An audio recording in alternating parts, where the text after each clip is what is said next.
ကောင်းစဉ်ကတော့ယုံကြည်သူနဲ့စိတ်နှခွရှိသူတဲ့ကျွန်တော်ကဆရာပဲထက်လာမယ်ထင်လို့သူကတော့ယုံကြည်သူပြောပြီးကျွန်တော်ကစိတ်နှခွရှိသူပြောမလို့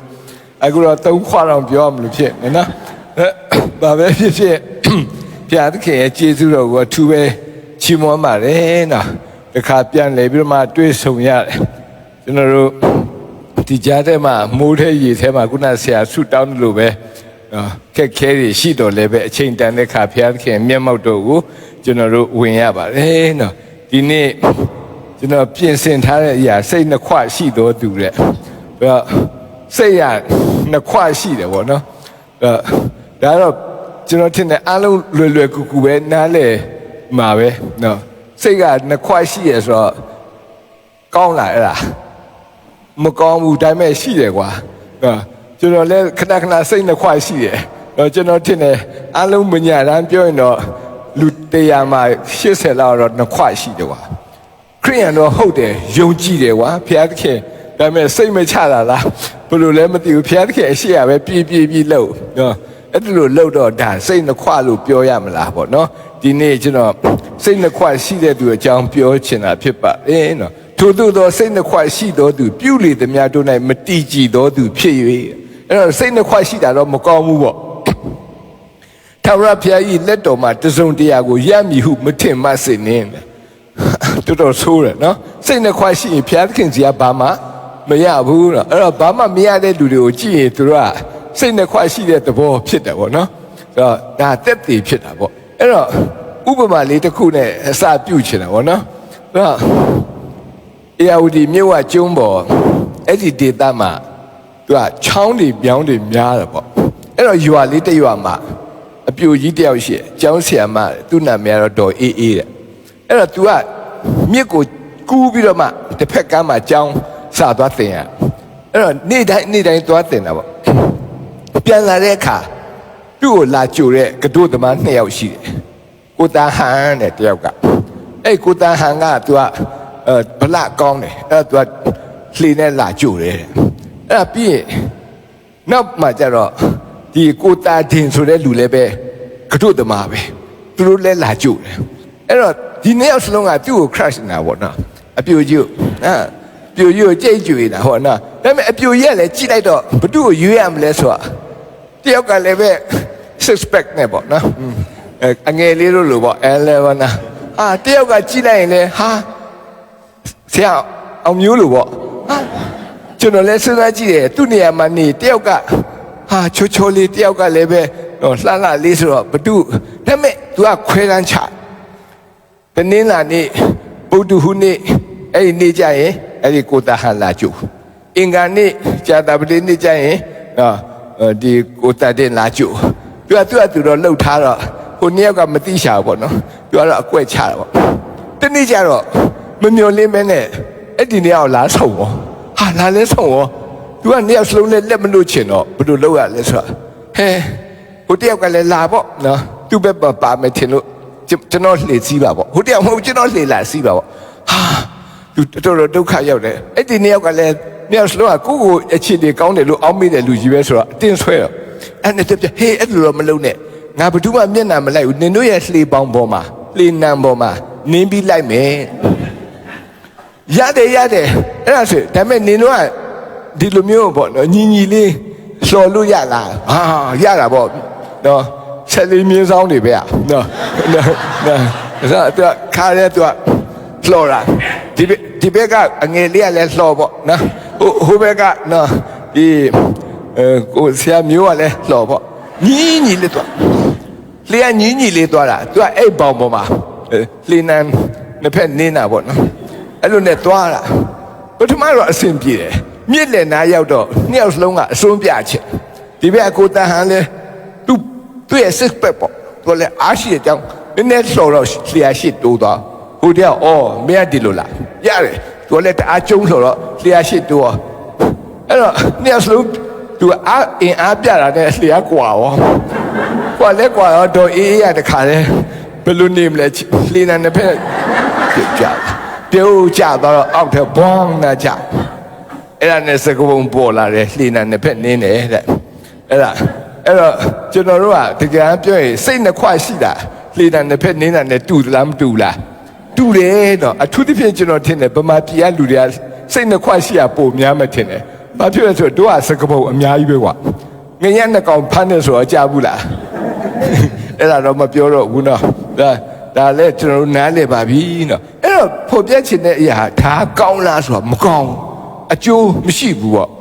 ကျမ်းစာမှာတော့စိတ်နှစ်ခွရှိတဲ့သူဟာမတည်ကြည်ဘူးတဲ့မတည်ကြည်ဘူးနောက်စိတ်နှစ်ခွရှိတဲ့လူဟာဆွတ်တောင်းလဲဖခင်ကဘာမှမပေးဘူးတဲ့ဖခင်လက်ကနေဘာမှမရဘူးဆိုတော့ဒါစိတ်ညစ်စရာပေါ့နော်ကျွန်တော်တို့ကျမ်းစာထဲမှာစိတ်နှစ်ခွရှိတဲ့လူတွေအများကြီးရှိတယ်နော်အများကြီးရှိတယ်ဆရာတော့ပြောပြလားမသိဘူးနော်ကျွန်တော်ထင်တယ်သူပြောတာလည်းပဲကျမ်းစာတအုံလုံးကပွားစီတက်ကြည့်ပြီးဒါလိုလည်းပဲနာသွားပြောမှတော့မသိတော့ဘူးနော်ဟိုနားကြည့်လိုက်လဲဆရာနုံပြောပြီးသားဒီနားကြည့်လဲဆရာနုံပြောတာကျန်အဲ့နဲ့သူလိုက်ကိုမသိချင်ဟန်ဆောင်မှပဲပြောလို့ရနော်လုံးဝသူလက်ရချင်အများကြီးရှိအောင်နော်ကျွန်တော်ရှောလူမင်းကြီးအကြောင်းပြောပြချက်ရှောလူမင်းကြားဘူးရနော်ထူးဆန်းတဲ့လူပဲဣသရေလပြည်မှာပထမဦးဆုံးသောရှင်ဘုရင်တဲ့ပထမဆုံးရှင်ဘုရင်ဖြစ်ရတော့ဘုရားသခင်ရဲ့စကားကိုသူကနားထောင်ချင်တာဒါပေမဲ့နားလည်းမနားထောင်ချင်ဘူးနော်ဘာဖြစ်လဲဆိုတော့သူကဘုရားသခင်ကသူ့ကိုတော့ကောင်းကြီးပေးတာပထမဦးဆုံးသောရှင်ဘုရင်ဖြစ်ရတယ်ကွယ်ဘလောက်တောင်မှဂုဏ်သိက္ခာရှိတယ်ဒါပေမဲ့လည်းပဲတစ်ဖက်ကသူကလူထုတွေရဲ့စကားကိုလည်းနားထောင်ချင်တယ်နောက်သူ့ရဲ့အာနာတိမြဲရေးအတွက်လူဘက်ကိုလည်းပါချင်တယ်အဲ့တော့နောက်ဆုံးကြတော့သူကစစ်ပွဲမှာဘုရားသခင်ရဲ့လမ်းညွှန်မှုကိုတောင်းခံတယ်တဲ့ဒါပေမဲ့လည်းပဲစိတ်မရှိနိုင်တဲ့ခါကျတော့ဘုရားသခင်နည်းနည်းကြာတယ်ကွာဆိုမှစိတ်မရှိနိုင်တော့ဘာသွားလုပ်လဲဟိုရစ်ပူဆိုတာကိုဖာတာကိုလှုပ်လိုက်တယ်နောက်ဆုံးနတ်ကတော်တွေနတ်ထိန်ပေါ့အခုခေတ်လို့ပြောနတ်ကတော်တွေပေါ့အဲ့ဒီထိလဲသူကသွားအမလီနှစ်ဖက်စလုံးနော်အဲ့လိုမျိုးဖြစ်လာတဲ့အခါကျတော့နောက်ဆုံးသူ့ရဲ့အကျိုးဆက်ကမင်းစည်းစိမ်ကိုလက်လွတ်လိုက်ရတယ်နော်အဲ့တော့ဖះလှုပ်လဲလှုပ်တယ်နော်စီးပွားလဲရှာတယ်စိတ်ကနှုတ်ခွကျွန်တော်စိတ်မကောင်းတဲ့အရာတစ်ခုရှိတယ်ကျွန်တော်တို့ငယ်ငယ်တော့ဥစ္စာပါလဲဖွံ့ဖြိုးရေးလုပ်ငန်းတွေမှာကျွန်တော်တို့တာသနာတွေလုပ်တယ်ကွာဖွံ့ဖြိုးရေးလုပ်ငန်းလုပ်တဲ့အခါကျတော့ကျွန်တော်တို့ကဘယ်လိုလုပ်လဲဆိုတော့နေဒီမှာဆင်းပြီးတော့အသင်းတော်တွေဖွံ့ဖြိုးရေးဆိုမှလုပ်တာအဲ့တော့အသင်းတော်ကနွားဝယ်မလားအသင်းတော်ကငါးကန်တူးမလားကြက်မွေးမလားပေါ့ပြဿနာတွေယူသွားပြီးတော့ပေးတာပေါ့ပေးတဲ့ခါကျတော့များတော့အဖြစ်တော့ကျွန်တော်တို့ကလည်းဒီအသင်းတော်မှာတည်ရလူကဆရာပဲဆိုတော့ဆရာကိုပေးတာပေါ့ဆရာခင်ဗျားအသင်းတော်အတွက်နွားမွေးလိုက်အောင်ဆရာခင်ဗျားအသင်းတော်အတွက်ငါးမွေးလိုက်အောင်ကျွန်တော်တို့ကသွားပြောတာပေါ့သွားပြောတော့အဲ့ဆရာလည်းပဲသူအသင်းတော်တိုးတက်မယ်ဆိုသူလည်းလှုပ်တာပေါ့ဒါပေမဲ့နောက်ပိုင်းကျတော့အဲ့ဆရာအဲ့နွားတွေနဲ့ပဲဒုက္ခများသွားပေါ့နော်တခါလဲဆရာနွားကြောင်းသားဖြစ်ကုန်နော်ဆရာတငါတဲ့ဖြစ်ကုန်အမှန်တငါတဲ့မှာအမှုတော်ဆောင်ဖြစ်မှာကျွန်တော်တို့လှုပ်လိုက်တာအမှုတော်ဆောင်တငါတဲ့ပြန်ဖြစ်သွားဟာအဲ့တော့နောက်ပိုင်းကျတော့အဲ့ဒီဟာမှာစိတ်ပါဝင်စားတာများတဲ့အခါအသင်းတော်ကတော်တော်လေးခက်ခဲဖြစ်လာကျွဲ့အဲ့တော့ကျွန်တော်အဲ့ဌာနမှာ10နှစ်လုပ်တယ်ကွာအခုပြန်တွေးစိတ်မကောင်းဘူးဘာဖြစ်လဲဆိုတော့တင်းဦးဆရာတွေကိုကျွန်တော်လိုက်ဖြစ်စီးလို့ဖြစ်နော်အမှန်တော့သူကသူလည်းပြက်ချင်တာပေါ့လေနော်ကိုလည်းသွားပြီးတော့အားပေးပေါ့တခါစဉ်းစားကြည့်တခင်ယေရှုကတန်ဃာတွေကနေပြီးတော့မှတခါတဲ့အမှုတော်ဆောင်ဖြစ်အောင်လုပ်တာသူကပြောင်းပြန်အမှုတော်ဆောင်ကိုသွားပြီးတော့ဟိုကလှုပ်ခိုင်းတယ်လှုပ်ခိုင်းသူတို့လည်းလှုပ်ရင်းနဲ့အဲ့ဒီစီးပွားလုပ်ငန်းမှာသူတို့နစ်မျောလာတဲ့နစ်မွန်းလာတဲ့ခါဒီအသင်းတော်ကိစ္စမှာအားနည်းလာဥညင်ရမှာပြဿနာဖြစ်တာကျွန်တော်တို့တွေ့ရအခုနောက်ပိုင်းတော့မလုပ်တော့ဘူးနဲ့တူတယ်နော်အဲ့တော့ဒုတိယတယောက်ကဘာလို့လဲဆိုတော့ပိလတ်မင်းနဲ့ပိလတ်မင်းကလည်းပဲသခင်ယေရှုမှာအပြစ်မရှိတာသူသိတယ်သိတာပေါ့နော်လူလေကြီးပဲဟာနော်သူကတခါလေကောင်းကောင်းသိတာဒါပေမဲ့လည်းပဲသူကစိတ်ကနှစ်ခွဖြစ်သွားသူ့ရဲ့အာဏာနဲ့တော့လွတ်ပေးလို့ရဒါပေမဲ့ယူဒလူမျိုးတွေရဲ့ဆန္ဒကိုလည်းသူကလိုက်ချင်အဲ့ခါကျတော့ယာတုပြုတ်မှလည်းစိုးရိမ်တယ်နောက်ဆုံးမှစိတ်နှစ်ခွဖြစ်လာတဲ့ခါကျတော့သူကအမှားမှမစင်စားနိုင်တော့ဘူးသူ့ရဲ့ဆုံးဖြတ်ချက်ကြောင့်သခင်ယေရှုဟာလက်ဝါးကားတိုင်းပေါ်မှာအသေးခံရတယ်နော်အဲ့တော့ဒါကကျွန်တော်တို့ဓမ္မကျမ်းစာထဲမှာတွေ့တာကျွန်တော်ဥပမာလေးတစ်ခုပြောပြချင်ဥပမာတော့မဟုတ်ပါဘူးကျွန်တော်တို့ကျောင်းနေတော့ကတွေ့ရတဲ့အရာပေါ့အဲ့တော့ကျွန်တော်ဟိုအင်းစိန်အထက်ကတက်မှာကျွန်တော်ကကျောင်းနေတယ်ဆိုတော့ကျွန်တော်ငယ်တော့ဆိုကျောင်းကအခုလိုမျိုးအပိတ်မဟုတ်အပွင့်ကြီးပေါ့နော် လာတယ်လူလာထွက်ကျင်တယ်လူထွက်တော့ကျွန်တော်တို့ကပျော်ပျော်ရွှင်ရွှင်နဲ့ပဲကြောင်းနေခဲ့ရတာအဲ့မှာကိုမျိုးအောင်နဲ့မောင်မျိုးအောင်ပေါ့အောင်မျိုးမဟုတ်မျိုးအောင်နော်အဲ့ဒီမျိုးအောင်ကကျွန်တော်တို့အတန်းထဲမှာဆိုသူကစူပါစတာပဲအရန်ရုပ်ကောင်းတယ်ဖြောက်ကြီးပေါ့နော်သူကသူ့ကိုကြည့်အရန်လှပချုံမောမိဘလည်းပြဿနာရှိတယ်အဲ့တော့သူကပြူတိုင်းကြိုက်တဲ့နင်းစီခိုင်ပေါ့အဲ့လိုမျိုးပြောလို့ရမှာပေါ့နော်သူ့ကိုသဘောကျတဲ့ကောင်မလေးကအများကြီးကျွန်တော်တို့ကတော့ကြိုက်တော့ကြိုက်ပါနေတာပေါ့နော်သူတို့ကြိုက်တဲ့လူကများတယ်ပေါ့ကြည့်ရဆိုတော့တော်တော်များတယ်ကောင်မလေးတွေကမျိုးအောင်ရဲ့ချစ်သူဖြစ်ချင်တာပေါ့မျိုးအောင်ကအဲ့ဒါနဲ့သူတို့ချင်းကတ်တယ်ကွာဒုက္ခတော့ကောင်မလေးတွေကနည်းနည်းစိတ်အားထက်သန်မှုများတယ်ကွာနော်သူတို့ကစပြီးတော့ချင်းကတ်တာပေါ့နော်ချင်းကတ်ပြီးတော့မှသူတို့ချစ်အောင်သူတို့လှုပ်တာပေါ့အဲ့ဒီမှာမီမီဆိုတဲ့ကောင်မလေးတယောက်ရှိတယ်သူကစမူစာရောင်းသူမိဘစမူစာတွေပါအဲ့လိုကလားကြော်လေးတွေသူရောင်းတော့သူကအဲ့စမူစာလာပေးတယ်မြို့အောင်ကအဲ့ဒါကိုစားတယ်ကျွန်တော်တို့လည်းကျွေးတယ်သူလည်းစားပါတယ်ကျွန်တော်စားအဲ့ဒီကောင်မလေးကသူခင်ဗျာမိဘဒါလှုပ်တော့သူအဲ့ဒါပဲလာပြီးတော့ပေးတာအဲ့ဒါနဲ့ तू ကကျွန်တော်ခေတ်တော့မုတ်တွေချားတယ်လေအဲ့တော့အဲ့စမူစာရတယ်ဆိုတော်တော်ကိုကောင်းတယ် तू လည်းစား तू ကျွင်းကြံငါတို့လည်းစားနော်အဲ့နဲ့ तू ပြောတယ်ဒီမီမီကိုနေယူလိုက်ကွာကောင်းတယ်နော် तू ကစမူစာတိတ်ကောင်းတယ် तू ပဲမစားဘူးတာအဲ့နဲ့ तू ကတက်လေးပေါ့ तू စဉ်းစားဒါပေမဲ့နောက်တစ်ယောက်ရှိတယ်ချင်းနဲ့တရုတ်မိန်းကလေးဒီတရုတ်မိန်းကလေးကကြတော့ तू ကသူတို့မိဘကတရုတ်မုတ်တွေလှုပ်တာအထူးသဖြင့်သူတို့ကဟိုပေါက်စီတို့ဘာလို့သူယူလာအဲ့နဲ့သူကကျွေးတယ်သူ့ကိုချစ်အောင်သူကစားတယ်ကျွန်တော်တို့လည်းကျွေးတယ်တို့လည်းစားတယ်ကျွန်တော်ပြောတယ်ဟာဒီကျုံမမဆိုးဘူးသူ့မှာတိတ်တော့နင်ကြိုက်ပါလားဆိုစဉ်းစားတယ်တဲ့ตาရနေတာအဲ့ကောင်ကနော်ဟိုမှာသူများမုတ်တွေစားလိုက်နော်ဟိုပေါက်စီစားလိုက်ตาရ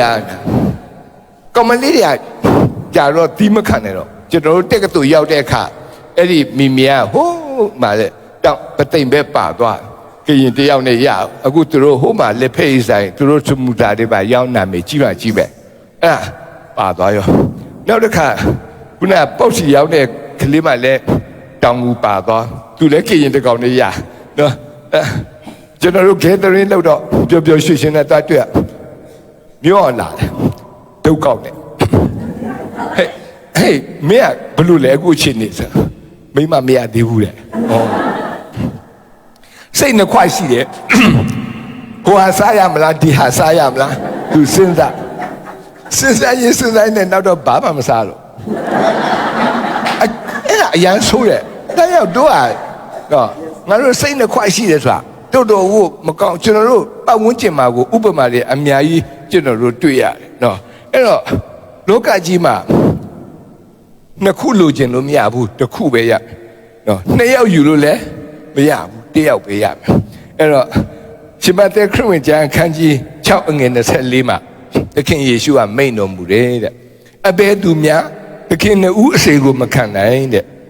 သခင်တဦးကိုမုန်း၍တဦးကိုချစ်မည်တဲ့တဦးကိုမိခို၍တဦးကိုမခတ်မညာပြုမည်သင်တို့သည်ဘုရားသခင်အစေကို၎င်းလောကီစည်းစိမ်အစေကို၎င်းမခံနိုင်ကြ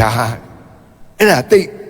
ဘုရားကျွန်တော်တို့အလေးထားရမယ်ဘုရားသခင်ရဲ့နှုတ်ကပတ်တော်သခင်ယေရှုပြောတဲ့စကားပဲတော့ဘယ်သူမှသခင်နဲ့ဦးရဲ့အစေကိုမခံနိုင်ဘူးတဦးကိုမုန်းပြီးတော့မှတဦးကိုချစ်တယ်တဲ့တဦးကိုမိခိုပြီးတဦးကိုမခတ်မညာပြုတယ်နော်တဘုံကတော့စိတ်နှစ်ခွရှိလို့မရဘူးမဖြစ်ဘူးပေါ့နော်အဲ့တော့ဘုရားသခင်ရဲ့အစေနဲ့လောကီစည်းစိမ်ရဲ့အစေနော်တစ်မျိုးပဲခံလို့ရမယ်နှစ်မျိုးမခံနိုင်ဘူးတဲ့ကျွန်တော်ပုံပြင်လေးတစ်ခုပြောပြနော်ဒီခါတော့လူငယ်တယောက်ရှိသူကဆုတောင်းဘုရားသခင်တဲ့ကျွန်တော်ပတ်စံ30လူချင်တယ်ပတ်စံငွေတင်း30ပြောတော့ငွေ30လူချင်တယ်ဆုတောင်း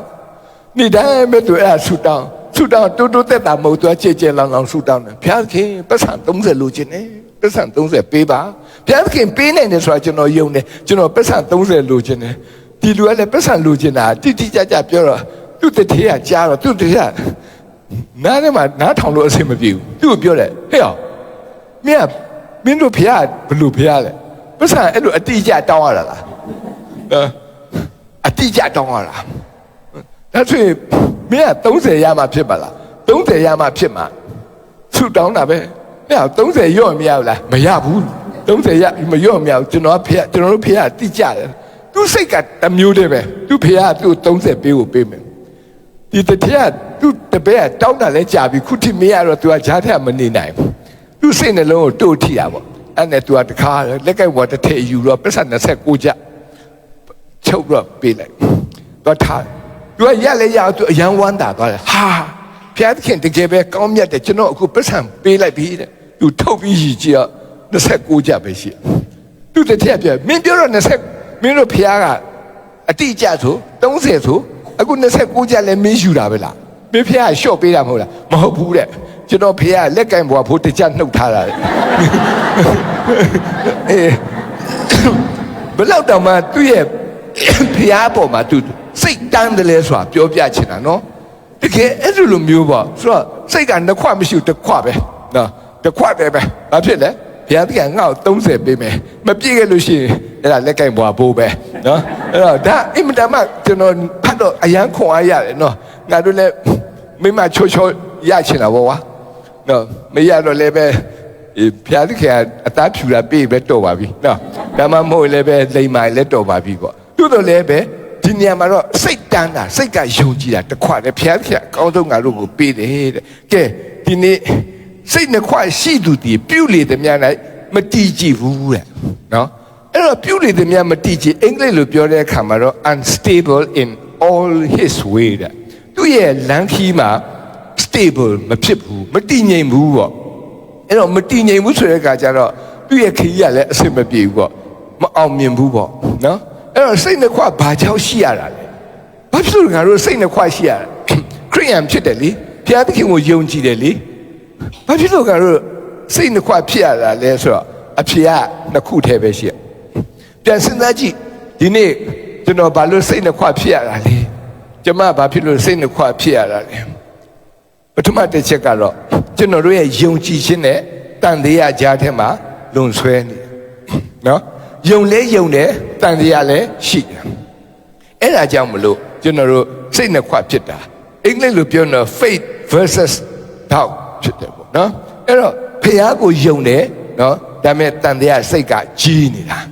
အဲ့ခါကျတော့ကျွန်တော်တို့ကစိတ်နှစ်ခွဖြစ်တယ်နော်အဲ့တော့ဒီခါတော့ကျွန်တော်တို့တင်းတော်မှာတင်းတောက်ကြီးတယောက်ရှိတယ်ဒီတင်းတောက်ကြီးကအရက်နည်းနည်းပပတောက်တော့နည်းနည်းပပတောက်တာလဲမှောက်တဲ့အထိပါပဲကျွန်တော်တို့ချောင်းတာတွေပါတယ်တင်နန်းသွားရင် तू ကအရှိဆုံးကလာပါတယ်ဆရာကျွန်တော်လိုက်မယ်ကျန်းစာတင်မှာမင်းကသွားနှတ်ထောင်မင်းအိပ်မှာမအိပ်ဘူးတဲ့ကျွန်တော်ကကျန်းစာတင်တာလိုက်ပြီးတော့မှသမင်းချက်ပေးမလို့တဲ့တကယ်ပဲ तू အပင်ပန်းခံတယ်လူဘလောက်များများ तू ချက်တာနော်ပင်ပန်းအောင်ချက်တာကျန်းစာတော့တလုံးမှလာမနာမထောင် तू ချက်တယ်ချက်ပြီးတော့တေချာပြင်ဆင်တယ်မနေ့ကနေညနေနော်ဒါပေမဲ့ညကြရင်သွားမခွန်နဲ့ဟိုးတဲတောင်ပြင်မှာမှောက်အဲ့ဒါညောကလေးတွေကသူ့ကိုတင်းတောက်ကြီးလို့မခေါ်ဘူးညကြရင်တင်းမှောက်ကြီးဖြစ်သွားတယ်အဲ့မနေ့တော့တင်းတောက်ကြီးပေါ့နော်အဲ့လိုဆူဆူဝါဝါဖြစ်နေတော့သူ့မိန်းမမကြိုက်သူ့မိန်းမမကြိုက်သူနောက်ဆုံးကျတော့သူ့မိန်းမအရက်ဖြတ်ဖို့ပြောရင်းနဲ့စကားတော်များလာသူ့မိန်းမအိမ်ပေါ်ဆင်းပဲဘာမျိုးဖြစ်လာကျွန်တော်တို့ကတော့ဝင်မပြောကြည့်နေတာပေါ့နော်ပွဲကြည့်နေတာပေါ့ဘယ်လိုဝင်ပြောလို့ရမလဲအဲ့ဒီအခါမှာသူ့မိန်းမပြောတဲ့စကားကြောက်စရာရှင်တဲ့ကျမကိုဖြတ်မလားအရက်ကိုဖြတ်မလားတဲ့ဒုက္ခရောက်တာနော်သူမဖြစ်ဘူးနင်ပြောတယ်နောက်တည့်လဲမေးပြန်ရောရှင်ကျမကိုဖြတ်မလားအရက်ကိုဖြတ်မလားကြာနေတော့ဒီတင်းမောက်ကြီးကပြောမိန်းမရဲ့တဲ့ငါတို့နှစ်ယောက်ကလက်ထပ်ထားတာတဲ့ဘယ်ဖြတ်နိုင်မလဲနော်ဟိုးနာဘုရားကျောင်းပေါ်မှာဆရာသမားတွေရှိမှာတော့ငါတို့ကဂတိပေးထားတာဘယ်ဖြတ်နိုင်လဲအရက်နဲ့ငါလက်မထထားတာနော်ဆ ရာဓမ္မတွေကလည်းငါတို့ဂတိသစ္စာမဆိုခိုင်းဘူးတဲ့ဒါကြောင့်ငါအရက်ပဲဖြတ်မှာပေါ့တဲ့နေ့မဖြတ်ဘူးတဲ့အဲ့တော့သူမိမလည်းကျင့်တတ်တာပေါ့ဒါပေမဲ့ဘေးနားနေပြီးတော့သွေးထိုးတဲ့လူဟာရှိတယ်အမလီနေ့ယောက်ျားခွေးမိကောက်ကြည့်တော့ကျွတ်ပဲနေချောင်းကြည့်သူဖြတ်ချင်မှဖြတ်မယ်သူမိမလည်းတန်တရားဖြစ်ပြီးတော့သူယောက်ျားကိုလိုက်ကြည့်နေသူယောက်ျားမတောက်ဘူးသူယောက်ျားမတောက်တာလားလုံလုံချုံချုံနေတာလားတော့မသိဘူးသူလိုက်ကြည့်ပြီးတော့မှသူကဘယ်တော့သူယောက်ျားဘယ်နှမ်းမှာတောက်မလဲအဲ့ဒါနဲ့သူကတော်တော်ပင်ပန်းတယ်အဲ့တော့ပတ်ဝန်းကျင်ကပြောတဲ့ခါသူကပြန်ပြောတယ်ဟဲ့မပူနဲ့ငါတို့ကနင်းကိုအမှန်တကယ်ဂတိပေးတာငါမတောက်တော့ငါဖြတ်လိုက်ပြီသူကယုံချင်တယ်ဒါပေမဲ့ဘေးကပါပြောတဲ့ဆိုအရက်သမားစကားသွားမယုံနဲ့နော်နေ့ယောက်ျားတော်ကီကအရန်ကောင်းတယ်တဲ့နော်ဟိုးမော်ဘီကဒေါ်တီတောင်ဘော်လီချွတ်တယ်တဲ့ဆိုအဲ့ခါကျတော့ဟာဒါဆိုတော့မဟုတ်တော့နော်ပြောတဲ့လူလည်းအရန်စိတ်ပါဝင်စားအောင်ပြောတဲ့ခါကျတော့ဘလို့နေ့ယောက်ျားအရန်တော်ကီကောင်းတယ်တဲ့နေ့နောက်မပြောနဲ့ဟိုးနော်နေတာတို့ရွာနော်ဟိုးမော်ဘီဆိုတာမိုင်တရားတော့ဝေးတယ်အဲ့ဒီမော်ဘီကဒေါ်တီတောင်မှဘော်ဒီကျွတ်အောင်သူပြောနိုင်တယ်ဟာသူမိမတန်တရားဖြစ်သွားပြီမရတော့ဘူးနော်မရတော့ဘူးနော်အဲ့ခါကျတော့ तू ကမယုံတော့အမှန်တော့ तू ယုံချင်တယ်ဒါပေမဲ့ तू ဘေးကပြောတဲ့ခါကျပတ်ဝန်းကျင်ရှိတဲ့ခါကျတော့ तू ကမယုံမနဲ့အဲ့ဒီသူ့ယောက်ျားကိုချောင်းရတာနဲ့ပဲနောက်ဆုံးပိန်လာတော့သူ့ယောက်ျားကဘာပြောလဲဆိုမိမနေရတော့ငရဲကြပြီတဲ့ဟဲ့ဘာဖြစ်လို့ငါငရဲကြလဲဆိုအော်တဲ့နေရတဲ့ဖះကိုယုံအောင်ပြောယုံတယ်လို့ပြောပြီးတော့ယောက်ျားတော်မယုံဘူးတဲ့အဲ့ဒါကြောင့်မလို့နေရတော့ငရဲကြပြီပြောလဲပြောသူ့မိမငရဲတော့ကြလို့မဖြစ်ဘူးငါယောက်ျားပဲယုံလိုက်တော့မယ်ပေါ့ဒါနဲ့ပဲသူ့ယောက်ျားတော့အခုတည်းထိတော့သူအရင်မတောက်ပါဘူးဒါပေမဲ့သူ့မိမကသူတောက်တယ်ပဲထင်နေတာအဲ့တော့သူကပြောပြတယ်ပေါ့နော်ကျွန်တော်မိမကျွန်တော်ယုံလဲယုံချင်တယ်ယုံလဲမယုံဘာဖြစ်လဲယုံကြည်ခြင်းနဲ့တန်တရားကြားတယ်မှာအဲ့အချိန်မှာဘေးကသွေးထိုးတဲ့သူပေါ့ကျွန်တော်တို့မယုံနိုင်အောင်တော့နှောက်ယှက်တဲ့စာရမဏရဲ့တကူကလည်းအင်တမအရေးကြီးတဲ့အရာဖြစ်တယ်နော်အဲ့တော့ဒုတိယတစ်ခုကတော့ဘာလဲဆိုရင်ဘာဖြစ်လို့ကျွန်တော်တို့စိတ်နှစ်ခွရှိရတာလဲဘာဖြစ်လို့စိတ်နှစ်ခွရှိရတာလဲအဲ့တော့ဘုရားသခင်နဲ့လောကအရာတွေကိုတပြိုင်နဲ့လိုချင်တာနော်တခါနဲ့လိုချင်တာနည်းနည်းလောဘကြီးတာပေါ့ဘုရားကိုလည်းချစ်တယ်နော်ကျွန်တော်တို့လောကအရာကိုလည်းချစ်တယ်နော်အဲ့တော့ဘုရားသခင်ရဲ့လမ်းစဉ်ကိုလည်းလိုက်ချင်တယ်လောကီအကျိုးကိုလည်းပဲမစွန့်နိုင်ဘူးအဲ့တော့ဒီခါတော့ကျွန်တော်အင်းစိန်မြို့မှာတရားဟောတယ်ညနေအချိန်ပေါ့အဲ့တော့သူများကပြောတယ်ဆိုအဖိုးကြီးတဲ့ဒီတစ်ပတ်လူငယ်စီရေးချိန်မှာအဖိုးလာပြီးတော့မှတရားဟောပါဆိုကျွန်တော်လည်းပဲဝန်တာအားရနဲ့သွားပါတယ်ဒါပေမဲ့ကျွန်တော်တို့အစီအစဉ်စကျွန်တော်စိတ်ထဲမှာတော့စီရေးဆို2 နာရီပေါ့အများဆုံးညနေ4 နာရီကစလိုက်တာ9 နာရီတော့မပြန်သေးဘူးကျွန်တော်လည်းတရားမဟောရသေးဘူးကြည့်လိုက်တော့ဘေးကလည်းပေါင်းကုန်ပြီဘာဖြစ်လို့လဲဆိုအဲ့ဒီဂျားအစီအစဉ်တစ်ခုဝင်လာအဲ့တော့အင်တမအာနာကြီးတဲ့အဲ့ဒီခေတ်ခါတော့အာနာကြီးတဲ့ပုံကူတစ်ပါးသူကကြွလာပြီးတော့မှသူကကျွန်တော်လည်းနည်းနည်းအားပေးမယ်တဲ့တက်သေးခံချင်လို့တဲ့ဆိုကျွန်တော်ကသူကလည်းဟိုဘက်မှာလည်းအရန်အာနာကြီးတဲ့ဘယ်လိုပြောမလဲတာဝန်ကြီးလည်းထမ်းထားတယ်ဆိုတော့သူသိပြောနိုင်မှမထင်ဘူးဒါပေမဲ့မရဘူးသူကဝင်ပြီးတော့ဆော်ထက်လိုက်တာ2 နာရီကြာသွားနော်သူပြောလိုက်တဲ့အရာလဲလူတွေအားလုံးကအိတ်ချင်နေပြီနော်အဲ့ဒါနဲ့ပဲနောက်ဆုံးကြတော့သူ့ကိုကျွန်တော်တို့ကဘယ်လိုနာမည်ပေးရလဲဆိုတော့ကျွန်တော်တို့အဲ့ဒီအသင်းတော်တွေမကောက်တခြားအသင်းတော်လည်းလိုက်ပြီးတော့မှသူကအဲ့လိုလိုက်ပြီးတော့ဟောတာနော်ခဏလေးတက်သေးခံမဆို2 နာရီလောက်အချိန်ယူတော့ကြာတော့သင်းဦးဆရာကမခံစားနိုင်တော့သူ့ကိုနာမည်ပေးတဲ့ဆရာငိုတဲ့ဘာဖြစ်လဲဆိုသူလာပြီးဆိုသင်းဦးဆရာငိုရပြီနော်သင်းဦးဆရာမဟောရဘူးသူကြီးပဲဟောအဲ့ဒီခါကျတော့ဘာပြောလဲဆိုတော့သူကလောကအရာကိုလည်းပဲချမ်းမထားနိုင်ဘူးဒီဘက်မှာတော့ဖျားအရာကိုလည်းပဲသူကလှုပ်ချင်တယ်အဲ့တော့ပြောပြချင်တဲ့အရာကတော့ဘုရားသခင်ရဲ့နော်အလုတ်နဲ့လောကအလုတ်ကိုတပြိုင်နဲ့လိုချင်တာနော်အဲ့တော့တပြိုင်နဲ့ချစ်ခင်မြန်လို့တာဘုရားကိုလည်းချစ်ပါတယ်နော်လောကအရာကိုလည်းပဲချစ်တယ်အဲ့ဒီခါကျတော့ကျွန်တော်တို့ကစိတ်နှစ်ခွရှိတယ်တဲ့စိတ်နှစ်ခွရှိတယ်တခြားဆရာတယောက်ရှိသေးတယ်ဒီဆရာတော့ဆရာငိုမဟုတ်ဘူးသူကဆရာပို့တယ်ဒီဆရာကဘယ်လိုဖြစ်လဲဆိုတော့သူကတေးဥဆရာလုပ်တယ်ဒါပေမဲ့သူ့ဝါဒနာကဘာလဲဆို အိမ်ချမ်းမြေအကျိုးဆောင်ဟုတ်ဆိုတော့အိမ်ချမ်းမြေအကျိုးဆောင်ဆိုတော့တစ်ခါလိန်ရတာပေါ့နော်တစ်ခါလဲစကားများရပေါ့အဲ့ခါကျတော့ तू ကဥပုံနေမှာတော့တရားဟောတယ်ကြာတဲ့နေ့မှာတော့ तू ကအိမ်ချမ်းမြေလုပ်ပြီးတော့တခြား customer တွေနဲ့ရံဖြစ်ကြအဲ့ခါကျတော့တော်တော်လေးဆိုးတယ်အဲ့ဒါသူများတွေကသူ့ကိုတွေ့တဲ့ခါမှာဆရာပိုးတယ်ဘာဖြစ်လို့အဲ့လိုခေါ်လဲဆိုတော့ तू ကပို့ပြီးတော့မှဈေးတင်လို့တဲ့ဆရာပိုးတယ်ဟောခုနတယောက်ကတော့ဆရာငိုအခုတယောက်ကတော့ဆရာပိုးနော်အဲ့တော့သူတို့ကြည့်တဲ့ခါမှာသူတို့ကလောကအရာကိုလည်းပဲသဘောကျနော်အဲ့ဒီခါမှာတော့ဘုရားသခင်ကိုလည်းပဲ तू ကချစ်ခင်တယ်တပြိုင်နက်ဖြစ်လာတဲ့ခါစိတ်ရနှစ်ခွဖြစ်တယ်ဒီနေ့ကျမ်းစာကတော့ကျွန်တော်တို့ဘာပြောလဲဆိုဒီစိတ်နှစ်ခွရှိတဲ့သူဟာနော် तू ကမတည်ငြိမ်တဲ့သူဖြစ်တယ်နော်ဘုရားသခင်ရဲ့လက်တော်ကဘာမှမရဘူးဒါကြောင့်ကျွန်တော်တို့စိတ်ကဘယ်နှစ်ခွပဲထားမလဲစိတ်ဟုတ်တယ်တစ်ခွပဲထားရမယ်နော်ဖြည့်တဲ့လူလည်းတိတ်တော်တယ်နော်မေးတဲ့မေးကိုနဲ့အကြိုက်ပဲနော်ဆိုတော့အဲ့တော့ကျွန်တော်တို့ဒီအကြောင်းကတစ်ခါလဲပြောပြီးပြီလဲတူတယ်နော်ကျွန်တော်လည်းတတိမြတ်တယ်လို့ပဲတို့ရအတွင်တွေးတောခြင်းမရှိပဲယုံကြည်သောစိတ်နဲ့တောင်းရမည်တဲ့တွေးတောခြင်းရှိသောသူဒီကလေခတ်၍လှုပ်ရှားတတ်သောလှိုင်းတဘိုးနှင့်တူ၏ထို့သောသူသည်စိတ်နှခွရှိသောသူပြုလေသည်များတို့၌မတည်ကြည်သောသူဖြစ်၍ထာဝရဘုရား၏လက်တော်မှတစုံတရာကိုရမည်ဟုမထင်နဲ့အဲ့တော့စိတ်နှခွရှိတဲ့သူကဘုရားသခင်ထံမှဘာမှမရဘူးတဲ့နော်အဲ့တော့ဆုတောင်းတဲ့အခါရမယ်လို့ကျွန်တော်တို့ကသေချာပေါက်ယုံကြည်တယ်နော်ရပါမလားနော်ဘုရားပေးပါမလားနော်ဒါကတော့တိတ်များတယ်နော်တန်တရားနဲ့တောင်းတာမရဘူးနော်ခါတော့လူတရားဆရာဝန်စီမှာတွားပြီးတော့မှသူ့ယောဂကိုတွားပြဆရာဝန်ကသူ့ကိုဆေးပေးလိုက်တာယူလာမတော့ဘူးကျွန်တော်အိမ်မှာပဲထားခဲ့တယ်ကျွန်တော်ပြောနင်းဆေးအများကြီးယူလာပြီးတော့ဘာဖြစ်လို့နင်းအိမ်မယူသွားလဲဘာဖြစ်လို့မတော့လဲသူပြောတယ်ကျွန်တော်ကြည့်ရဒီဆေးတွေကဘေးထွက်ဆိုးကျိုးအများကြီးရှိတယ်။အော်ဟုတ်လားဘယ်လိုလုပ်သိလဲကြည့်လိုက်ပါလားအယောင်တွေကအပန်းရောင်ဖြစ်နေတယ်။အော်ကျွန်တော်လည်းသူ့နားမလည်နိုင်ဘူးသူ့ဉာဏ်ပညာလည်းမမီနဲ့သူထားခဲ့အဲ့တော့သူ့အတွေးရများတဲ့ခါယောဂလည်းပဲပျောက်ဘူးပေါ့ကျွန်တော်တို့လူတွေတွေ့တဲ့အခါမှာနေမကောင်းဘူးဆိုရင်ကျွန်တော်တို့ဘယ်လိုပြောလဲအင်္ဂလိပ်တွေက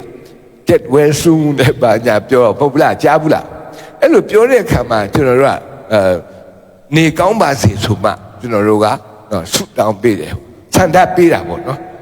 ဒါပေမဲ့တချို့ကတော့ဘယ်လိုပြောလဲဆိုတော့ခရိယန်တွေကတော့ဆုတောင်းပေးမယ်ခင်ဗျားမြင့်မြတ်နေကောင်းပါစေနော်ဘုရားသခင်ခင်ဗျားကိုပျောက်ပါစေဒါပေမဲ့ကျွန်တော်တို့ရွာလာရင်တော့နေမကောင်းဘယ်သူမှအဲ့လိုမပြောနေကောင်းပါစေလည်းမပြောဆုတောင်းပေးမယ်လည်းမပြောအရွက်တွေယူလာမယ်ရော့ဒါပြုတ်တော့နော်တရွာလုံးဆရာဝန်ကြီးပဲနော်နောက်တယောက်ကလာမယ်ဟဲ့ဒီအကောင်မစားနော်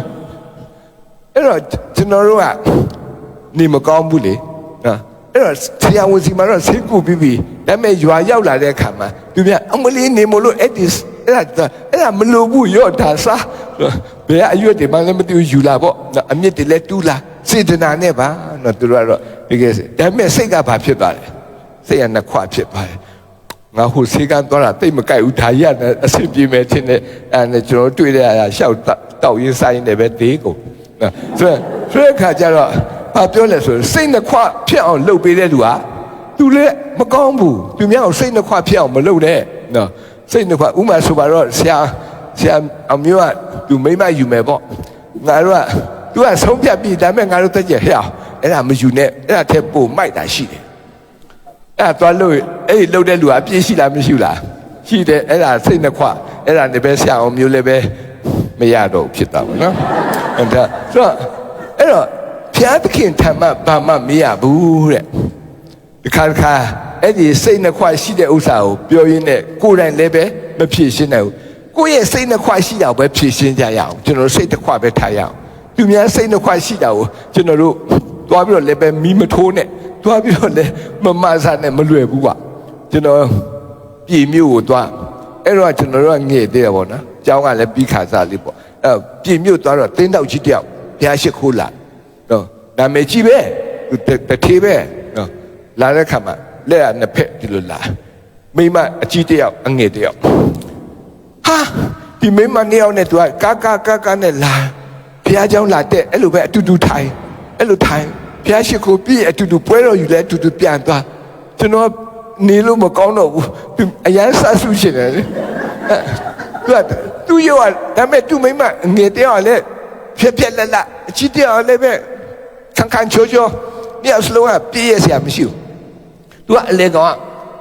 တော့ကျွန်တော်မေးကြည့်တယ်တင်းလို့အဲ့ဘာတူလဲဆိုတင်းတောက်ကြီးလေတဲ့တင်းတောက်ကြီးတဲ့နာမည်တော့မပြောတော့ပါဘူးနော်တင်းတောက်ကြီးတဲ့ဟာတင်းတောက်ကြီးကအဲ့ဘေးနာသူ့သမီးတွေလာပါဘေးအလားဟုတ်မလဲသူ့မိန်းမလေးတဲ့ဟာအဲ့တော့ခရိယန်ဆိုရင်မိန်းမ2ယောက်နဲ့လာပြီးဖျားရှိခိုးလို့ရလားဖျားမရှိခိုးပါဘူးအိမ်မှာလည်းမရပါဘူးနော်ဒါဆိုမိန်းမ2ယောက်နဲ့ပိုပိုတင်တင်ပဲအဲ့နဲ့ကျွန်တော်တင်းတောက်ကြီးလည်းဖြစ်တယ်မိန်းမ2ယောက်ရှိတယ်ဆိုတော့စိတ်ထဲမှာသိမပြောတော့ဘူးဒါနဲ့ပဲကျွန်တော်သူနဲ့ညသမင်းစားတဲ့ခါကျွန်တော်ပြောတယ်ကျွန်တော်တို့သမင်းကျွေးတယ်လေသမင်းကျွေးတဲ့လူကိုကျွန်တော်လည်းဘယ်လောက်မိုက်လဲဆိုသွားပြီးတော့ပြောမိတယ်နော်ဒီပစ္စကြီးကမကောင်းလားမနေနိုင်ဘူးလေခင်ဗျာတင်းတောက်ကြီးမဟုတ်လားဟုတ်တယ်တဲ့ကျွန်တော်တင်းတောက်ကြီးပဲတဲ့အတင်းတော်ကလည်းတကယ်အားကိုးရပါဒီနေ့ကဘာတွေလဲဆိုကျွန်တော်မိမတွေလေးတဲ့ဟာတင်းတောက်ဆိုတာမိမတယောက်တည်းယူရမယ်ဟုတ်လားဟုတ်တယ်နော်နင်ကြည့်ရတာနင်တို့ကလည်း2ယောက်ရှိလားမသိပါဘူးနော်အကောင်တော့ဘယ်သူမှပြန်မဖြစ်ဘူးဆိုတော့နော်တယောက်တည်းရှိရမှာမဟုတ်လားကျန်းစာမှာတင်းတောက်ဆိုတာမိမတယောက်ပဲရှိရမယ်အဲ့ဒါခင်ဗျာဘာဖြစ်လို့မိမ2ယောက်ရှိရတာလဲကျွန်တော်ကမေးတဲ့ခါသူကကျွန်တော်ဘာပြောဆရာကျွန်တော်ဒီမိမ2ယောက်ယူတော့ကျွန်တော်ကယုံကြည်သူမဖြစ်သေးဘူးတဲ့ဩအခုကျွန်တော်ကယုံကြည်သူဖြစ်လာပြီတဲ့မိမ2ယောက်လည်းယုံကြည်သူဖြစ်လာပြီလေတဲ့အဲ့တော့အခုကျမှကျွန်တော်တို့ကဘယ်လိုပြစ်ထုတ်တော့မလဲဟာပြဿနာပဲနော်စိတ်က2ခွရှိတာမကဘူးလူက2ခွရှိပါနော်အဲ့တော့သူကဒါပေမဲ့ကျန်းစာကသွားလူလေလောက်တာကျန်းစာကပြောတယ်မိမတယောက်တည်းရှိရမယ်အဲ့နဲ့သူပြောတယ်တယောက်တည်းပဲရှိရမှာဆိုရင်တော့ဒီပို့တဲ့တယောက်ဆရာပဲယူမလား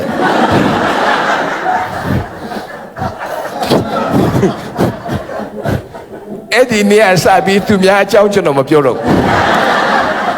သူမိမအဟောင်းကြီးနော်အဲ့အကြီးကိုသူကကျွန်တော်ယူဆရာကူညီလိုက်လို့ရတယ်တဲ့ဩအဲ့ဒါကြောင့်သူများစိတ်နှခွရှိလည်းပဲအရာမပြောရဘူးနော်ပြောပြချင်တဲ့အရာကတော့ဒီစိတ်နှခွရှိတဲ့နေရာကနေပြီးတော့လူတွေကအမျိုးမျိုးပါပဲနော်အဲ့ထဲကမှကျွန်တော်တို့စိတ်တစ်ခွသေးရှိအောင်နော်တကယ်တော့ single mind လို့ခေါ်တယ်နော်အင်္ဂလိပ်လိုတော့သူပါပြောဆို double minded man လို့ပြောတယ်ပထမစိတ်နှခွအဲ့ဒီကနေပြီးတော့မှကျွန်တော်တို့က single minded ဖြစ်အောင်ပေါ့နော်စိတ်တစ်ခွတည်းဖြစ်ဖို့ကျွန်တော်တို့လုပ်ရမယ်တဲ့အဲ့တော့ဘယ်လိုလုပ်မလဲပေါ့နော်ဒီနေ့ကျွန်တော်တို့စိတ်နှခွရှိတဲ့အကြောင်းပြောပြီးပြီနော်စိတ်နှခွဘာလို့ရှိတယ်လဲဆိုတာပြောပြီးစိတ်တစ်ခွတည်းရှိအောင်ကျွန်တော်တို့ဘယ်လိုလုပ်မလဲဆိုလို့ရှိရင်တော့နံပါတ်1ကတော့ကျွန်တော်တို့ယုံကြည်ခြင်းကိုတည်ဆောက်ဖို့ပဲကျွန်တော်တို့ယုံကြည်ခြင်းကဘယ်လောက်ရှိလဲပေါ့နော်ဒီနေ့ယုံကြည်ခြင်းက90%ပဲရှိတာလားနော်ဘုရားခင်ကိုကျွန်တော်တို့90%ပဲယုံပြီးတော့မှကျန်တဲ့90%ကတော့ကျွန်တော်တို့ကိုယ့်ရဲ့အစွမ်းတတ်တည်လားအခြေအနေပေါ်မှာကျွန်တော်တို့တော့အားကိုးတယ်ဆိုရင်တော့ထပ်ပြီးတော့မှနော်60%ဖြစ်လာအောင်90%ဖြစ်လာအောင်ရာခိုင်နှုန်းပြည့်လို့တော့ကျွန်တော်တို့မပြောရပါဘူးနော်တကယ်ပဲအကျွမ်းမဲ့ယုံကြည်ခြင်းနဲ့ယုံရမယ်ဆိုတာမှန်တယ်သို့တော့ကျွန်တော်တို့ခုနပြောလို့ဘေးနာကနေမြှောက်ပေးတဲ့သူတွေကအများကြီးရှိနော်အဲ့လိုမျိုးစီတားတဲ့သူတွေအများကြီးရှိတဲ့ခါမှာကျွန်တော်တို့ကအသေးချာတော့မပြောသို့တော့ပို့ပြီးတော့မှယုံကြည်လာပြီးတော့ကျွန်တော်တို့ယုံကြည်ခြင်းကနော်ခိုင်မာဖြစ်လာအောင်အင်တမအရေးကြီးတဲ့အရာဖြစ်တယ်နော်အဲ့တော့ယုံကြည်ခြင်းလို့ပြောတဲ့အခါမှာတည်ဆောက်မယ်ဆိုလို့ရှိရင်ဘယ်လိုလုပ်ရမှာလဲရှင်ဘောလူပြောတာယုံကြည်ခြင်းဟာကြားနာခြင်းကြောင့်ဖြစ်တယ်နားထောင်ရမှာဒီနေ့ကျွန်တော်တို့ဆရာတော်အသင်းတော်နောက်ကျွန်တော်တို့ line တွေပေါ်မှာကြားရတယ်နှုတ်ကပတ်တော်တွေတချို့အသက်ကြီးပြီးမသွားနိုင်ဘူးเนาะအဲ့တော့နှုတ်ကပတ်တွေကြားနားထောင်ပြီးမှတည်ဆောက်သူတို့တည်ဆောက်လို့ကျွန်တော်လည်းတည်ဆောက်ရမယ်ကျွန်တော်ဒီခါလေးဒီမှာလာပြီးတော့မှတရားဟောတယ်ဆရာတို့ကလွှင့်ပေးတာပေါ့ရောက်တဲ့နေရာမှာသူများလွှင့်တယ်ကျွန်တော်တရားဟောချက်တွေကိုနားထောင်ရတဲ့သူတချို့ပြန်ပြီးတော့မှ feedback ပေးတယ်ကျွန်တော်အားပေးကြတယ်ဆရာတဲ့ဆရာတရားဟောတာကျွန်မနားထောင်တယ်တဲ့အိတ်မပြောတဲ့အခါမှာနားထောင်တယ်တဲ့တကယ်ကွာမျက်နှာကြီးကြည့်ပြီးတော့ပြောတာ ကျွန်တော်ဟာမင်းရဲ့အိမ်ဆေးလေးပါပဲလို့ပြောရမလို့ဖြစ်အဲ့ဒါလို့ပြောတာတယောက်ဆိုတော့စိတ်သိမ့်မနာဘူးပေါ့နော်နောက်တစ်ပတ်လောက်တော့နောက်တစ်ယောက်တွေ့အေးဆရာကျွန်မအခုအိတ်လို့မပြောဘူးတဲ့အဲ့ဒါဆရာတရားတွေနားထောင်ပြီးတော့သူကတော့အိတ်နေပြီးငါတော့ပြောတော့ပေါ့နော်ဒါစဉ်းစားကြည့်နော်ဒါလည်းပဲကောင်းပါတယ်သို့တော့တစ်လုံးနှလုံးကြားရလို့ရှိရင်လည်းမဆိုးဘူးပေါ့နော်ဒီဆောက်เสียဖြစ်တာပေါ့နော်အဲ့တော့ကျွန်တော်ပြောပြဘူးတဲ့ထင်တယ်ဟိုတခါတော့မိုးအရန်ရွာတဲ့ဖျားချောင်းကြီးမိုးရွာရံတဲ့ဖျားချောင်းကြီးအော်ခါတဲ့လူတွေကဖျားရှိခိုးတာအာရပါရနော်တခါတဲ့လူတယောက်ကမူးနဲ့ဝင်းလာတဲ့ခါကျတော့ဟိုတင်းတောက်ကြီးတဲ့ကြည့်ပြီးတော့မှဆရာကြီးနော်ဒီလူကတော့ဒီမှာထားလို့မဖြစ်ဘူး तू မူးနဲ့လာနေပြီတဲ့ဆိုတော့ဆရာပြောကိစ္စမရှိဘူးဘုရားသခင်လှုပ်လိုက်တာလားမသိဘူး तू အကြည့်တော့နေရာမလွတ်ဘူးအဲ့တော့ရှေ့ဆုံးမှာ तू လာထိုင်ဒါပေမဲ့ကြာမထိုင်နိုင်ဘူးအရာမှုဆုံးဒုံးဆိုပြစ်လေရောဆရာဆက်တရားဟောဆရာတရားဟောတာလည်းဘယ်လောက်ကြာလဲမသိဘူးအဲ့လူအိပ်ပြီးတော့မှဟိုဒါနိုးလာခံသည်ပေါ့ကဲငါတို့ထပ်ပြီးသချင်းဆိုရအောင်စီဝေးသိမ့်မယ်ဆိုငါမျောလင့်ခြင်းအမြင့်တရားခရစ်တော်ရဲ့အသွေးမြတ်အားလုံးအာရပါရထဆိုတော့ तू လှမ်းပြီးတော့နိုးလာတော့ तू ပဲရောက်နေမှာ तू မသိဘူးကြည့်လိုက်တော့မှအော်ဘုရားเจ้าကြီးထဲမှာဘုရားเจ้าကြီးကကြားရတဲ့တာငါမျောလင့်ခြင်းအမြင့်တရားခရစ်တော်ရဲ့အသွေးမြတ်တာသူတခါလေစိတ်ထဲမှာအရန်ထိခိုက်ငါတော့ဘုရားခင်ကိုတော်တော်လေးကိုစော်ကားမိပြီနော်နောက်ပိုင်းမှာတော့ဒီလူကအသက်တာပြောင်းလဲတယ်ကျမ်းဖို့ပဲအရေးကြီးတာကြားနာရဖို့အင်မတန်မှအရေးကြီးတဲ့အရာဖြစ်တယ်ဒါကြောင့်မလို့နော်အင်မတန်မှနာမည်ကြီးတဲ့ဓမ္မတခြင်းရေးဆရာနော် Fanny Crosby ဆိုတာရှိတယ် Fanny Crosby က तू ကဘာလဲဆိုရင်သူ့ရဲ့အသက်တာမှာ तू ကအင်ဝန်ဂလိလုပ်တဲ့အခါမှာ तू ပြောပြတဲ့စကားတစ်ခုပဲဘာလဲဆိုရင် तू ဘယ်နေရာပဲသွား तू ပြောတဲ့စကားတစ်ခုရှိရဲ့ तू ကဘာလဲ salvation is free တဲ့ကဲတင်ချင်းဒီအခမဲ့ဖြစ်တယ်အဲ့ဒါကိုလူတွေသိအောင် तू ကပြောတာတစ်သက်ပတ်လုံးအဲ့တော့ကျွန်တော်တို့အသက်တာမှာပြန်ကြည့်မယ်ဆိုရင်တော့နော်ကျွန်တော်တို့ကယုံကြည်လာတဲ့သူဖြစ်လာပြီးဒါမဲ့ယုံကြည်ခြင်းပို့ပြီးတော့တိဆောက်မယ်အဲ့ဒါဆိုရင်တော့ကျွန်တော်တို့ဟာနော်စိတ်တစ်ခွတည်းရှိတဲ့သူဖြစ်လာဖို့ရှိတယ်နော်ကဲနောက်တစ်ခုကတော့အဲ့လိုမျိုးပေါ့နော်စိတ်တစ်ခွတည်းရှိလာအောင်ကျွန်တော်တို့ဘာလုပ်ရမလို့စိတ်နှလုံးဖြူစစ်ထားဖို့လိုလားနော်အဲ့တော့စိတ်ကဖြူစင်နေတယ်ဆိုကြလို့ရှိရင်တော့ဒါနော်ကျွန်တော်တို့စိတ်တစ်ခွတည်းရှိဖို့နီးလာပြီပေါ့နော်အဲ့တော့အင်္ဂလိပ်လိုပြောရင် purity your heart ဆိုကြပါတော့နော်ကျွန်တော်တို့ကဘုရားခင်နဲ့နီးလာတဲ့အခါကျွန်တော်တို့စိတ်နှလုံးကဖြစ်အခုဒီနေ့ဆရာအောင်မျိုးကြည့်ရတာစိတ်ဖြူလားမဲလားအရန်ဖြူတယ်လည်းပြောတယ်ကောင်းလဲခါတယ်နော်ပြတ်သူကအိန္ဒိယပြန်လာလားမသိပါဘူးနော်အရန်ဖြူတာပဲတဲ့နော်ဟုတ်တယ်စိတ်ဖြူထားကျွန်တော်တို့စိတ်နှလုံးဖြူစင်ခြင်းဟာဘုရားသခင်နှစ်သက်တဲ့အရာဖြစ်တယ်မင်္ဂလာရှိတဲ့အရာဖြစ်တယ်ပေါ့နော်အဲ့ဒါသူတို့က blessed သူတို့ကောင်းကြီးမင်္ဂလာခံရဒါကြောင့်မလို့စိတ်နှလုံးဖြူစင်ကလေးနဲ့တော့နေထိုင်သွားဖို့တော့အဲ့ဒါကိုတည်ဆောက်ဖို့ပထမဆုံးကျွန်တော်တို့ကတော့ကိုယ်စိတ်နှလုံးကိုဖြူစင်အောင်ထားရဆိုရင်တော့ဒါကတော့ draw to near ဒါဥစ္စာပေါ့ဒီဖြစ်ဖြစ်တော့ကျွန်တော်တို့နီးလာပြီးတော့ပြီးခဲ့အပတ်ကျွန်တော်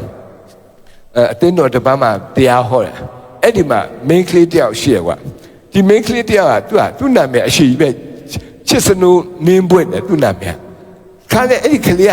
ကအရန်စိတ်အားတက်တယ်တချင်းဆိုရဲဆိုလဲရှေ့မှာအတင်းမဲတော့သူအာရပါရသူအော်ဆိုရဲသူဆိုရင်းနဲ့သူပြလွာသူခုံပေါက်ရင်းနဲ့ကျွန်တော်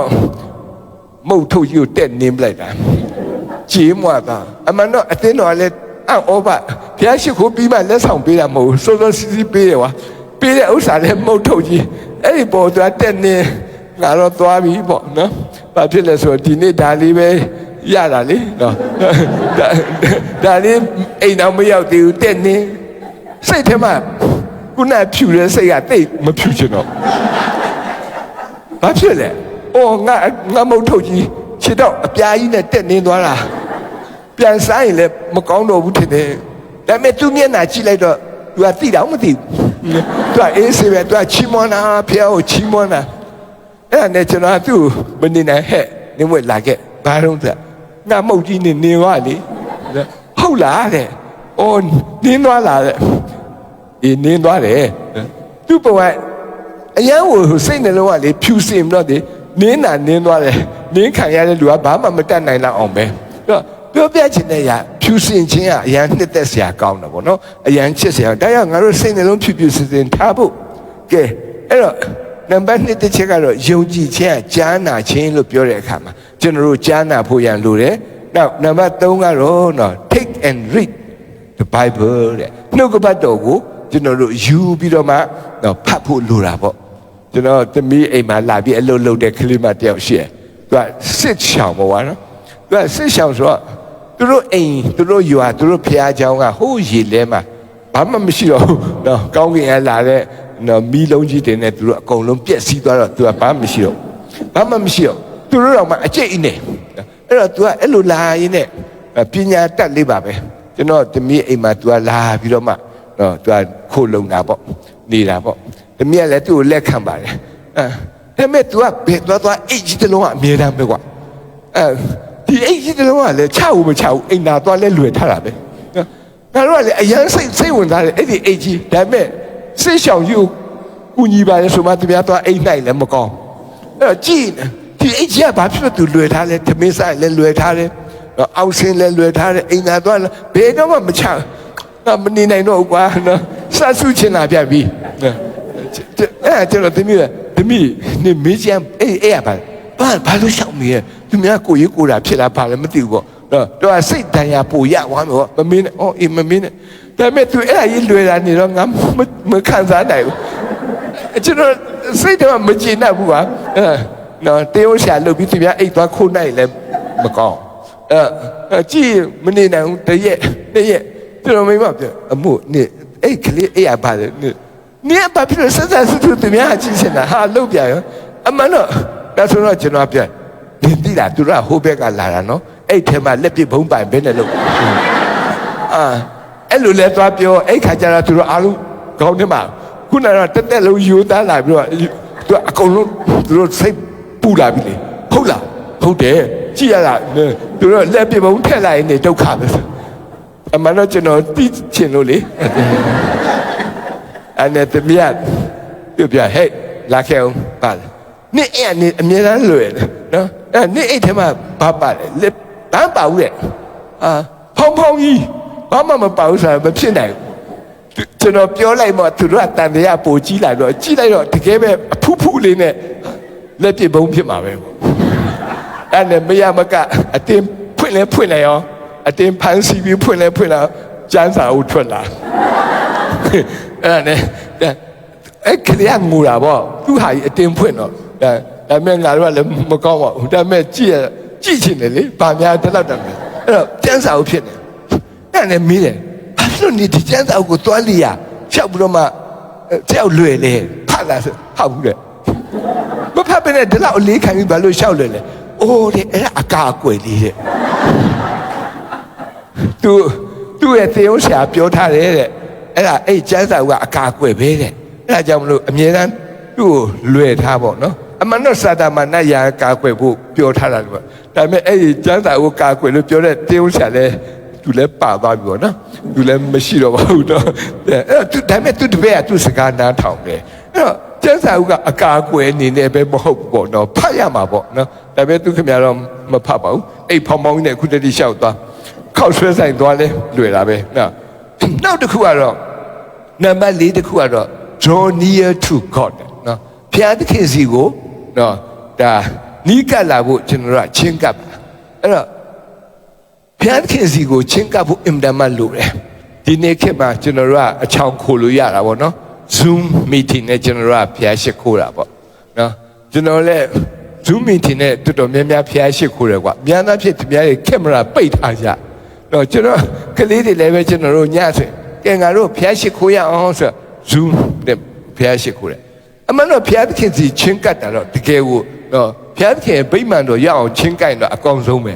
နော်ဒါထက်ကောင်းတာတော့မရှိဘူးဇုံးကမကောင်းဘူးလားဆိုတော့ကောင်းပါလေတော့ဒါပေမဲ့ကျွန်တော်တရားဟောတယ်အာရပါရကျွန်တော်အဲ့ဒီနေ့ကဟိုးပါလေမလေးရှားရကလေးတွေဂျပန်ပြည်ကလေးတွေပေါ့လေအသင်းလူတင်သားကလေးတွေအကုန်လုံးတက်လာကြတယ်လူ80လောက်89ခုကပိတ်ထားတဲ့ကင်မရာဖွင့်နေတဲ့လူကတရားဟောဆရာပဲအဲ့တော့အယပယတရားဟောတာဟောပြီးတဲ့ခါကျတော့ သူမေးတော့ဟေးတခြင်းကနေဆိုရမှာအခုတတိနဲ့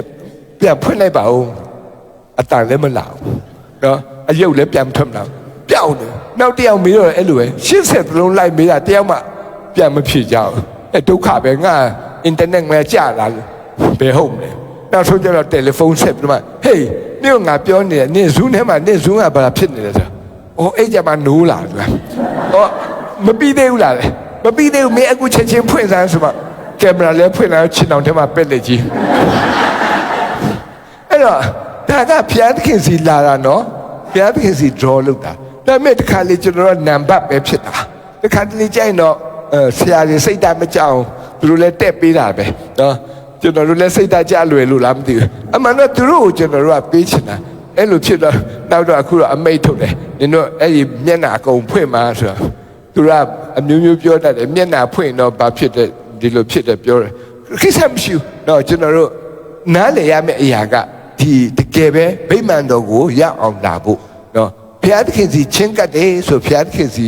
ရှိတဲ့နေရာကိုကျွန်တော်တို့ရအောင်လာတာကောင်းတယ်တဲ့နော်ဒါကြောင့်ကျွန်တော်တို့ဗိမာန်တော်ကိုရောက်လာပြီးကိုယ့်ရဲ့ယုံကြည်ခြင်းကိုတည်ဆောက်တာနော်အဲ့ဒီခါကျတော့ကျွန်တော်တို့စိတ်နှစ်ခွရှိရာကနေပြီးတော့တစ်ခွပဲကြာအောင်ကျွန်တော်တို့လုပ်ရမှာဖြစ်တယ်တဲ့နော်အဲ့တော့နောက်ဆုံးချက်ကတော့ဘာလဲဆိုရရှိ ask God ကျွန်တော်တို့ကိုဘုရားသခင်ကယုံကြည်တဲ့စိတ်ကိုပေးဖို့နော်ဘုရားသခင်ကကျွန်တော်တို့ကိုယုံကြည်တဲ့စိတ်ပေးပါအဲ့ဒါအရေးကြီးတဲ့အရာဖြစ်တယ်နော်ဒါကြောင့်မလို့ဒီနေ့ကျွန်တော်ဆုတောင်းပြီးတော့မှဘုရားသခင်ကျွန်တော်တို့ကိုနော်တာ၍ယုံကြည်သောစိတ်ပေါ့စိတ်နှခွမရှိတဲ့သူဖြစ်ဖို့အင်မတန်မှအရေးကြီးတယ်ခါတော့ကကျွန်တော်တို့ပသိမ်ဆေးရုံမှာတာဝန်ကျနေတဲ့ကလေးတယောက်တွေ့တယ်အဲ့ဒီကလေးတယောက်ကယုံကြည်သူပဲဒီနေ့ကျတော့ဟိုးနိုင်ငံခြားကအဖွဲတစ်ဖွဲနောက်ကျွန်တော်တို့ခရီးအဖွဲပေါင်းပြီးတော့မှအဲ့ဒီဘက်ကိုသွားတဲ့အခါမှာမမျော်လင့်ပဲနဲ့လမ်းရောက်တဲ့အခါမှာအဲ့တကုံးကြီးဆိုတာအဲ့ပသိမ်ရောက်ခါဒီမှာကား accident ဖြစ်တယ်ကျွန်တော်တို့ကားမဖြစ်ဘူးနောက်ကကားဖြစ်တော့သွားကြည့်တော့ကိုရီးယားဆရာတယောက်ခြေတော့ကျိုးသွားတယ်ကွာခြေတော့ကျိုးရသွေးတွေထွက်သူအော်လာလဲအတန်ကြွကြီးပဲဟိုကျွန်တော်ထင်တယ်တို့ပဲအော်လာလို့သူလည်းတော်တော်အော်တယ်အဲ့ဒါနဲ့သူ့ကိုဆေးကိုပို့လိုက်ခြေတော့ကြည့်တအားသွေးတွေထွက်အဲ့ရောက်တဲ့ခါကျတော့ဆရာဝန်ဘယ်မှာလဲမေးတဲ့ခါအဲ့ကလေးကပြောတယ်ဆရာဝန်ကောက်တီးသွားရိုက်တယ်ဟာအဲ့ကိုရီးယားတော်တော်ဒုက္ခများသွားတယ်ခင်ဗျားတို့ကဘယ်သူတွေလဲကျွန်တော်တို့ကသေဦးဆရာတွေပါသူတို့ကတော့အမှုဟိုတာပေါ့အင်ဝန်ကလေးဆရာတွေပေါ့ကျွန်တော်တို့အဲ့မှာပြရခတ်တာနော်ဒီလူသွေးထက်လို့တော့တွားပြီးငါတို့ပါအမှုပတ်မှာပဲအဲ့တော့မြန်သွားရှာသွားရှာတော့ဟိုမှာရိုက်လို့မပြီးသေးဘူးတဲ့နောက်ကိုချင်းကြံသေးတယ်တဲ့ဟာနောက်ကိုချင်းဆိုဘယ်လောက်ကြာမလဲ4နာရီလောက်ပဲကြာမှာပါဟဲ့ဒီကောင်တော့သွားတော့မှာပဲဆိုအဲ့မှာကျွန်တော်တို့ပြရခတ်အိတ်မှာပါလာဆရာတယောက်အရန်စိတ်မင်းတို့ကဘလို့လွတ်ဒီမှာလူနာလေးကွာဟိုမှာကောက်တီးရတာပဲပြောဆိုနေရောအဲ့ဒါနဲ့ကျွန်တော်တို့အဲ့လိုရန်ဖြစ်နေတဲ့အချိန်မှာနော်အဲ့ဒီဆရာဝန်မလာလို့ဒေါ်ပွားတဲ့အချိန်မှာအဲ့ဒီအပေါက်ဆောက်တဲ့ကလေးကကျွန်တော်ကိုပြောတယ်အဖိုးတို့ကအရင်ဆုမတောင်းဘူးလားအဲ့ဒုက္ခနော်သူကလည်းတူမပြောအကျိန်အဖိုးတို့ကဆုမတောင်းဘူးလားဟမ်အေးဟုတ်တာပဲဆုမတောင်းရသေးဘူးဆိုတာဆုတောင်းမလားဟေးဆုတောင်းမနေနဲ့ဒီခြေတော့ကြသွေးထွက်လို့နေတာကွာတော့ခါကျအဲ့ဒီခလေးကလည်းအလိုက်မသိဘူးပြန်ပြောပြန်ရောဘုရားသခင်ကအမှုတော်ဆောင်တည်းရဲ့ခြေတော့ကိုမကုပေးနိုင်ဘူးလားဟာလုတ်ပြန်ရောနော်အဲ့နဲ့သူရဟောသွားကြာနေငါတို့လည်းအဆက်တွေကွဲကုန်နော်အဲ့ချက်စိတ်ထဲမှာတော့ပြန်တတိယအိုးငါတို့ကနော်ဒီလိုမျိုးဖြစ်တဲ့အခါမှာဘုရားအရင်ဆုံးငါတို့ရှစ်ခိုးရမှာလေဖျားစီကိုတွားရမှာလေဆွတောင်းရတို့တော့လေအခုကတော့ဘာဖြစ်လဲဆိုတော့ငါတို့ကသူများရှိမှာတော့ခင်ဗျားတို့ဖျားခင်ကိုနံပါတ်1ထားပါပြောပြီးတော့မှမထားမိလို့ဖြစ်တယ်ဟာအဲ့ဒါကျွန်တော်တို့ဘာပြန်သင်ခန်းစာရသွားလဲဆိုတော့အိုးငါတို့ဟာနော်ဖျားခင်ကိုယုံကြည်ကိုးစားခြင်းမှာစိတ်ကဘယ်နှခွရှိတယ်လဲနှခွပဲရှိတယ်တစ်ခွသေးရအောင်ကျွန်တော်တို့လှုပ်ဆောင်ဖို့ရလို့တယ်နော်အဲ့တော့ဒီနေ့ကျွန်တော်ဒီချင်းလေးတစ်ပုတ်အကြောင်းပြောပြချင်သေးတယ်ဒီချင်းနံပါတ်253မှာဆရာဆိုမယ်မလားဆရာနဲ့ဆရာကတော့ဆိုတာဆရာနဲ့ဆရာကတော့ဒီချင်းတစ်ခါဆိုတာကျွန်တော်တွေ့ကြားဘူးလားဘယ်အချိန်မှလဲ သူတို့နှစ်ပတ်လည်မှာလေနားထောင်တေးကောင်းတယ်သူတို့နှစ်ယောက်တည်းဆိုတာတခါမှမကြဘူးဒီနေ့တော့နည်းနည်းနှိမ့်ဆက်မလို့နော်အဲ့ဒီတခြင်းလေးတစ်ပုတ်ရှိတယ်ကဲတင်ရှင်နဲ့နေမြေအစင်းတဲ့ရှောက်ရလမ်းတွင်ကြောက်သောခါအဲ့တော့စိတ်နှစ်ခွရှိတဲ့သူထဲမှာဥပမာအကောင်းဆုံးကဒီတခြင်းကိုရေးတဲ့သူဖြစ်ပါတယ်စွမ်းနီးလို့ခေါ်တယ်မိန်းမကြီးဒီမိန်းမကြီးအသက်မှာဘယ်လောက်နေရလဲဆိုလောကကြီးမှာ85နှစ်နေရတယ်တခြင်းအပုတ်ပေါင်း4000ရေးတယ်ညာအဲ့တော့ဒီမိန်းမကြီးဘာလုပ်လဲလို့မင်းအယံအံ့ဩစရာကောင်းတယ်သူကမွေးလာပြီးတဲ့သူကဆက်ကတ်တယ်ဘုရားကိုဆက်ကတ်တယ်နော်သူမိဘသူ့ကိုဘုရားဆက်ကတ်တဲ့နေ့အစားပြီးမှပက်ဆံရမယ်အလုပ်တစ်ခုမှမလုပ်ဘာလုပ်လဲ Sunday School Teacher လုပ်တယ်တဲ့ပြီးရင် Volunteer လုပ်တယ်ပြီးရင်နံပါတ်3သူတခြင်းရေးတယ်သေခါနီးထိတခြင်းရေးသွားတာအပုတ်ပေါင်း4000သူတခြင်းနဲ့အယံအံ့ဩစရာကောင်းတယ်အဲ့တော့ဘာအလုပ်မလုပ်ဘဲနဲ့ဒီတိုင်းပဲကျမဟိုတဲ့ဖျားသခင်ဒီလောကကိုစီလို့တည်ချင်းရေးဖို့တဲ့ဓမ္မတည်ချင်းရေးဖို့ဆိုမှအဲ့ဒီခံရကျမကို Sunday School Teacher လုပ်ဖို့ဆိုတကယ် Sunday School Teacher ပဲလုပ်ပြီးမှတစ်သက်လုံးစီဝါရေးတစ်ခုမှမလုပ်ဘဲနဲ့အသက်ရှင်သွားအဲ့တော့ तू ကစိတ်နှလုံးကနှစ်ခွမရှိဘူးတစ်ခွတည်းပဲရှိတယ်အဲ့တော့ तू ရေးခဲ့တဲ့တည်ချင်းလေးဖြစ်ပါတယ်အဲ့တော့ तू ကသူ့တည်ချင်းနဲ့ဘာပြောဆိုကဲတင်ရှင်နဲ့နေမြေအစဉ်ရှောက်ရလမ်းတွေကြောက်တော့ခါတဲ့ထံတော်ပါတွင်လက်ခံမှုလေလက်တော်ဖြင့်ပွေပိုက်မှုပါအတ္တတစ်ခုလုံးကိုသူဖျားခင်ကိုအနန္တယုံကြည်ခြင်းကအဲ့လိုမျိုးတကယ်ပဲပြင်းထန်တာပေါ့အဲ့ဒီခိုးရဆိုကြောက်ခြင်းစိတ်နဲ့ကင်းလို့မြည်တဲ့ကိုတော်ရှိရန်ပို့ဆောင်လေခြေတော်ရာကိုသာလိုက်လျှောက်မြည်ညီးတွားခြင်းစိတ်မျိုးနဲ့ကင်းတဲ့သူသိချင်းကသူကဘာပြောလဲဆိုတော့နော်တကယ်ပဲဖျားခင်ပို့ဆောင်တာခံရရင်ကြောက်ခြင်းစိတ်နဲ့ကင်းလို့မယ်နောက်တစ်ခါကျွန်တော်တို့ညီးတွားတာပေါ့ကျွန်တော်တောင်းကူကျွန်တော်တို့အဖွားတယောက်ရှိဒီအဖွားတယောက်ကအရန်အံ့ဩစရာကောင်းတယ်သူကအရန်ဆူပူလုံးလို့လေသူကပွားစီနဲ့တောင်းလို့အဲ့ဒါနဲ့သူများသူ့ကို